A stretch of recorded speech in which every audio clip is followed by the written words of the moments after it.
How does a company beat earnings by nearly 60% and see its stock surge 32% in a single day?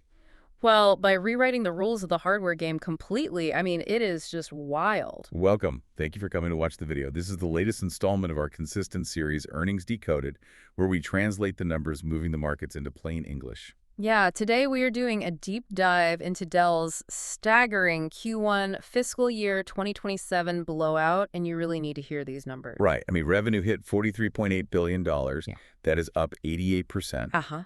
And earnings per share up 214% to $4.86. The catalyst driving those numbers is, undeniably AI. Dell booked $24.4 billion in AI orders in just one quarter. Wait, just one quarter? Yeah, leaving them with a $51.3 billion backlog. It was such a massive beat that they raised their full-year revenue guidance to between $165 and $169 billion. But here is where I am skeptical, right? I am looking at the numbers, and their traditional server business is also up 92%. So is AI actually dragging the legacy business up, or is this just like a post-pandemic refresh cycle? Oh, it is absolutely an AI drag. We are witnessing a major shift to agentic AI. Agentic AI. Right. So AI is no longer just a passive advisor answering prompts. It is becoming an active operator executing complex tasks.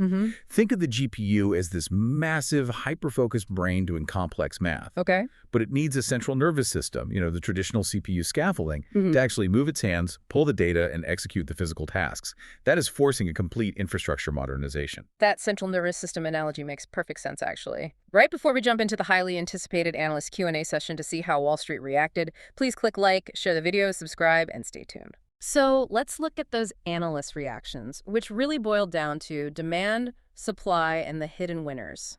Starting with demand, Ben Reitzes from Melius Research asked if this massive surge is real demand or just customers pulling orders forward out of panic. And what did Dell say to that? Dell's response was clear. It is real demand, and customers are securing multi-year supply. Which totally explains the question from Wamsi Mohan at Bank of America about how IT budgets are handling this. Exactly. Multi-year deals are being struck just to guarantee future parts, which completely upends normal budget cycles. Crazy.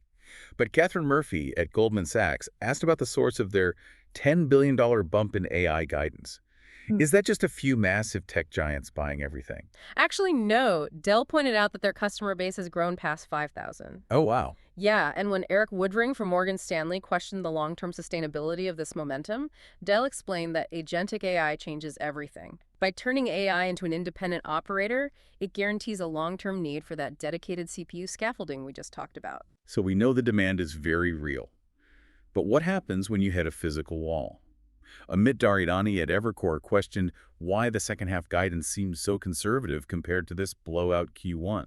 Well, Dell was incredibly blunt about that. It is purely a component supply shortage, not a demand issue. So the orders are there, but the parts are not. Right. Simon Leopold at Raymond James asked what specific constraints exist beyond memory, and Dell highlighted microprocessors, specifically CPUs and hard drives, as the next major choke points. Hard drives. That connects perfectly to what Ajia Merchant at Citigroup asked about AI attach rates. Yeah, Dell reported record storage demand because unstructured data like millions of random images or text files doesn't fit neatly into traditional databases. Right. To train an AI, you have to ingest mountains of this messy data simultaneously.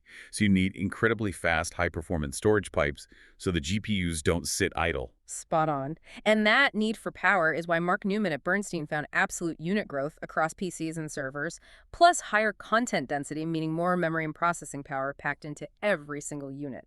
Makes sense. Krish Sankar at TD Cowen also asked about architecture mix, right? Like by 86 versus ARM. Yeah, Dell noted that while traditional servers remain firmly by 86, the large liquid-cooled GPU clusters are biasing heavily towards ARM. Got it. I'm looking at these profit margins, though, and honestly, I'm a little confused. Samik Chatterjee with JP Morgan asked about this, too.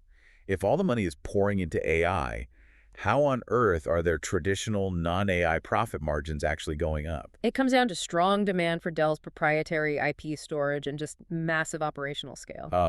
And David Vogt at UBS asked how PC margins hit an impressive 8%. Dell attributed that to high attach rates for high-margin peripherals and services. But with all these component shortages, Tim Long from Barclays asked about pricing power.